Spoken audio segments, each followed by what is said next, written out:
up to the human being, whatever he chooses. La ikraha fi din, there is no compulsion in religion. And that is why the Holy Prophet of Islam, 1400 years ago, he said to his followers, the Muslims, companions, he said to them, he said that if someone of you will injure any non-Muslim, then know and be aware on the day of judgment, Muhammad will stand with that non-Muslim against you. This is the teaching of Muhammad, and it protects the religion of others. And that is why you see, ladies and gentlemen, I come originally from Pakistan. If you go to Pakistan today, you will find churches. You will find other temples as well. However, sometimes, I would like to make this clear as well, sometimes we see some people who call themselves Muslims and who bear the slogan of Islam, and those, for example, like the Taliban, their conduct, their behavior is mostly interpreted as Muslim behavior.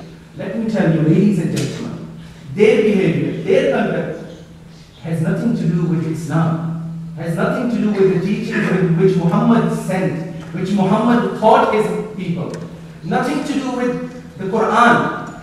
These things are their cultural things. These things are their own local traditional things, their own thinking. It has nothing to do with Islam. But unfortunately, the media concentrates upon them. And the media ignores the majority of the Muslims, which are peaceful Muslims. Like yourself, most of you who are sitting here right now. The next thing I would like to discuss, rights of minorities.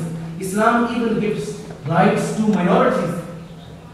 In the time of the Prophet Muhammad, when he gave the first constitution to mankind, known as Misaq al-Madina, the Constitution of Medina, and I have in front of me a book here.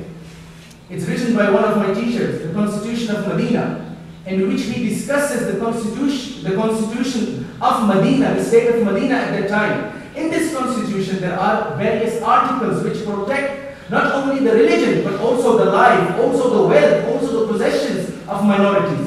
At that time in Medina, there used to be Jews. Jews used to live with the Muslims. The book Constitution of Medina, there are articles written there, in which, for example, the Quran and the Hadith, they say that the rights of the Jews and the Christians and the non-believing Muslims are all protected by the Constitution of Medina, signed by the Prophet of Islam, Prophet Muhammad. And then it says, Constitution of Medina says, all people are free to choose whatever religion they want. And whoever resides in Medina, no matter what religion he has, his rights are protected by this Constitution. And let me also quote this here to you. During the time of the Prophet Muhammad, there was a delegation who came from Najran, a place at that time from Abyssinia, and these people came to Medina, the Arabian Peninsula, and they did not have a place to stay. They asked the Prophet Muhammad, since he was the head of the state of Medina, that, "Oh Muhammad, we do not find any hotel, any place to stay. Can you tell us where should we stay? Can you suggest us?" The Prophet of Islam said at that time, "I can suggest you, yes. You know what? If you want to stay, the most noble place, the most respected place in the city of Medina is our mosque, is the house of God itself. So why don't you stay in the house of God, the mosque?" The Prophet of Islam allowed the Christian delegation from Najran to sit in the mosque and to live in the mosque and to reside in the mosque, spend a few nights in the mosque. And then they asked him, "But we have to worship our God, we have to pray as well." The Prophet of Islam even allowed them, and this is the tolerance which is taught by Muhammad, peace be upon him, that he even allowed them not only to live in the mosque, but also to worship according to their own practices in the mosque. The next thing I would like to discuss here is the right to education.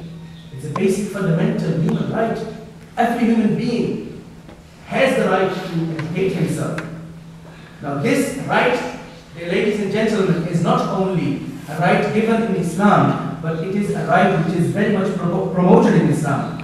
The first revelation of the Quran states, "Iqra bismi rabbikal ladhi khalaq." It promotes knowledge. It promotes to seek knowledge. The Prophet of Islam said, "Talabul ilm faridatun ala kulli muslim wa muslima." It is compulsory upon every male and female to seek knowledge. The Prophet of Islam didn't say it is only compulsory for males to seek knowledge. He said males and females, they are all equal. Men, women are equal. So even for seeking knowledge, for both of them it is compulsory. The Arab society of that time, the pagan society, used to boast upon their illiteracy. But the Holy Prophet Muhammad encouraged them to think in reasoning. And that is why he triggered a revolution. And the revolution which he triggered was an intellectual revolution. And you know, as I'm in Spain right now, in Catalonia right now, I would like to quote a famous Orientalist here, Sir Thomas Arnold. He writes in The Legacy of Islam. He writes about the educational, you can say, the revolution triggered by Muhammad, peace be upon him, that Cordova in the 10th century was the most civilized city in Europe, the wonder and admiration of the world. So you see, these people who are not Muslims, even they have said Muhammad was for education. And during the time of Muhammad, there were institutions, there were schools. These were open to all. They were open to Muslims as well as they were open to non-Muslims. Even Muslims used to get the admission as well as non-Muslims. In the University of Cordova, Camidelapau, for example, both were admitted. Everyone was admitted at that time. So this is something which the Islam also teaches. Now, one of the last things I would like to talk about is the women's rights in Islam. I know that I have a very short limit of time. I want to say a lot of things. But if someone of you, and even the speaker, they have questions, please feel free to ask those questions later. So even if I have not discussed something, I would like to just say very quickly, Islam gives the women the rights. Mostly people think Islam takes the rights from the women. But let me give you one example. Only one example. Islam is a religion 1400 years ago when women did not have any right whatsoever. Widows used to be killed, murdered. When someone had a daughter, they would bury the daughter. There were no rights of women whatsoever. In that time, Islam encouraged women to take part in politics. During the time of the caliphs of Islam, leUmarAl-Qadri, the second caliph of Islam, there were women who were members of the parliament 1400 years ago. And you know yourself, here in the West, the right to vote to women is given in the 19th century, in the 20th century actually. In Spain, for example, it was given in 1931. In France, it was given in 1944. In the UK, it was 1918. In Germany, it was 1918. In the Netherlands, it was 1919. So in the West, it was given in the 20th century. The same right was given by Muhammad, peace be upon him, 1400 years ago. That is why a very famous narration, Tarikh al-Khulafa, Imam Suyuti, a really great scholar of his historian, has written about an event which took place between Our Lady, member of the parliament, and between Umar.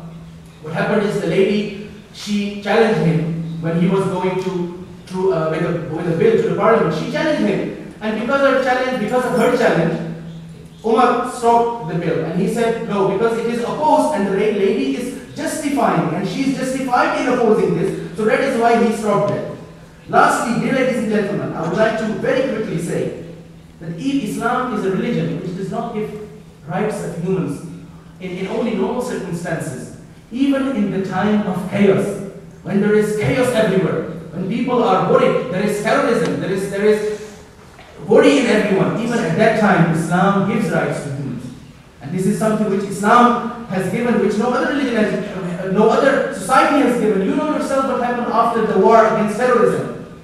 You know Guantanamo Bay and all these examples. What happened? People were stripped from their basic human fundamental rights.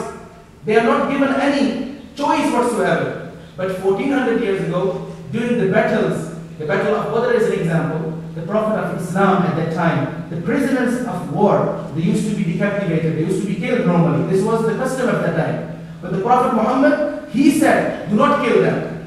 And the Quranic verse was revealed. The Quran, which says, وَيُطْعِمُونَ الطَّعَامَ عَلَى حُبِّهِ مِسْكِينًا وَيَتِيمًا وَأَسِيرًا. The Quran promoted the Muslims to feed these prisoners of war.